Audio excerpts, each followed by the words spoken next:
कारण आज विधानसभेत मराठा आरक्षणाविषयी राज्याचे मुख्यमंत्री एकनाथ शिंदे आपली भूमिका मांडू शकतात, म्हणजे सरकारची भूमिका स्पष्ट करू शकतात।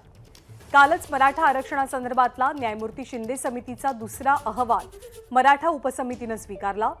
मराठा आरक्षणासंदर्भात आज कॅबिनेटच्या बैठकीत चर्चेची सुद्धा शक्यता आहे। त्यामुळे आज आरक्षणासंदर्भात मुख्यमंत्री विधिमंडळात काय भूमिका मांडतील याकडे अवघ्या महाराष्ट्राचं लक्ष लागून आहे। आपले दोन प्रतिनिधी निलेश बुधावले आणि राजू सुनवणे सध्या आपल्या सोबत आहेत। निलेश आणि राजू, आज विधिमंडळाच्या अधिवेशनादरम्यान सर्वाधिक चर्चा असेल ती मराठा आरक्षणासंदर्भात सरकारच्या भूमिकेची। मनोज जरांगेंचा अल्टिमेटम सुद्धा जवळ येतोय। शिंदे समितीचा दुसरा अहवाल सरकारने स्वीकारलाय। आज या संदर्भात काय घडामोडी घडण्याची शक्यता आहे?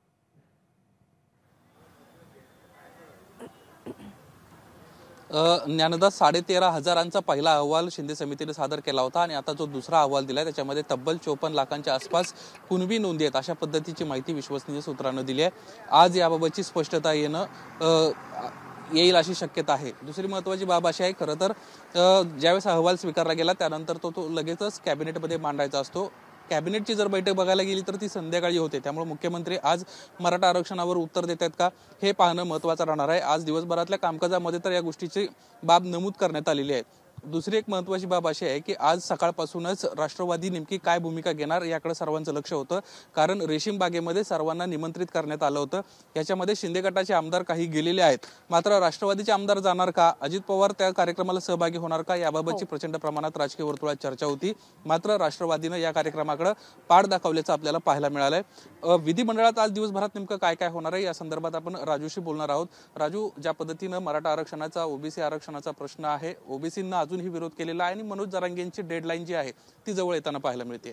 निलेश, मराठा आरक्षणाच्या दृष्टीने आजचा दिवस हा अतिशय महत्त्वाचा आहे, कारण पाहतो आपण शिंदे समितीचा अहवाल काल सादर झालेला आहे। शिंदे समितीच्या अहवालामध्ये जवळपास 15 कोटी जे आहे ते आतापर्यंत नोंदी तपासलेल्या आहे। त्यामध्ये 54 लाख जे आहे ते कुणबी असल्याचं पुरावे आढळलेले आहे। त्यामुळे ही मोठी आकडेवारी जी आहे ती आपल्याला पाहायला मिळते। काल हा सगळा अहवाल जो आहे तो मुख्यमंत्री, दोन्ही उपमुख्यमंत्री आणि सगळे अधिकारी यांच्या उपसमितीत सादर केल्यानंतर काल उपसमितीची बैठक पार पडली आणि या उपसमितीच्या बैठकीमध्ये यावरती संपूर्णपणे चर्चा झालेली आहे। त्याचप्रमाणे आतापर्यंत मराठा समाजाला अगदी सारथी असेल किंवा सगळ्या काय काय योजना दिलेल्या आहे याची सुद्धा संपूर्णपणे जी आहे ती आकडेवारी काढण्यात आलेली आहे। आणि तिसरं म्हणजे पूर्ण आठवडाभर मराठा आरक्षणावरती ज्या प्रकारे चर्चा केली होती, अनेक सदस्यांनी नवीन मुद्दे जे आहेत ते तपासले होते, या सगळ्या नवीन मुद्द्यावरती अधिकाऱ्यांनी उत्तर तयार केलेलं आहे। म्हणजे आज साधारणतः 4 वाजता मुख्यमंत्री जे आहे ते उत्तर द्यायला उभे राहण्याची शक्यता आहे। आणि त्यामध्ये आतापर्यंत मराठा समाजाला काय सोयी सुविधा दिला हा सगळ्यात महत्त्वाचा प्रश्न असेल आणि नेमका जो अहवाल सादर केलेला आहे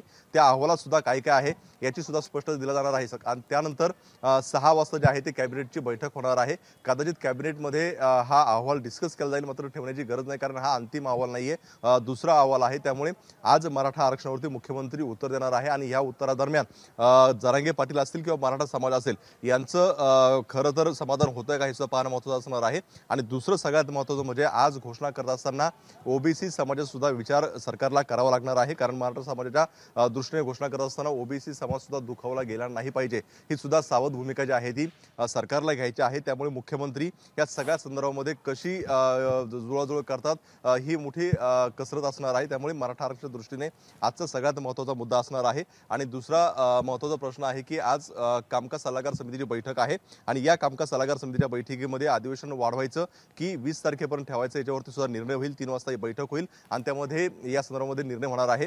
त्यानंतरचा आपण पाहतो की 2 महत्त्वाचे आहेत, एक विरोधकांचा प्रस्ताव आहे आणि सत्ताधारी पक्षाचा प्रस्ताव आहे।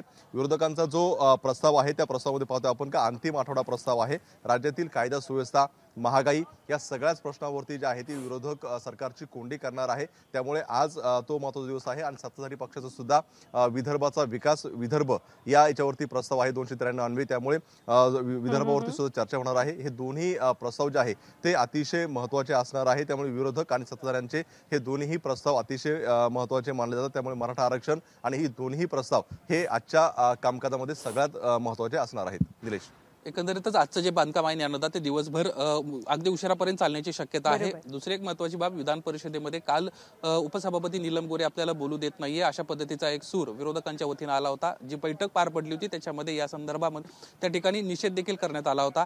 आज एक शिष्टमंडळ विधान परिषद उपसभापती नीलम गोरे यांना भेटणार आहे आणि त्यांच्याशी या विषयावर चर्चा करणार आहे की या सगळ्या अनुषंगानं आम्हाला तुम्ही बोलू देत नाहीये तर किमान आम्हाला विरोधक म्हणून तरी या ठिकाणी व्यवस्थितरित्या बोलायला दिलं गेलं पाहिजे अशा पद्धतीच्या भावना त्या ठिकाणी जाऊन ते व्यक्त करणार आहेत. एकंदरीतच आजचा दिवस महत्त्वाचा आहे आणि उशिरापर्यंत आजचं कामकाज चालण्याची शक्यता आहे.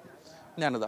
आणि अर्थातच आजच्या दिवसाची हायलाईट असेल ती म्हणजे मराठा आरक्षणासंदर्भातली सरकारची भूमिका. मुख्यमंत्री काय बोलतात हे पाहावं लागेल. धन्यवाद निलेश, धन्यवाद राजू या माहितीबद्दल.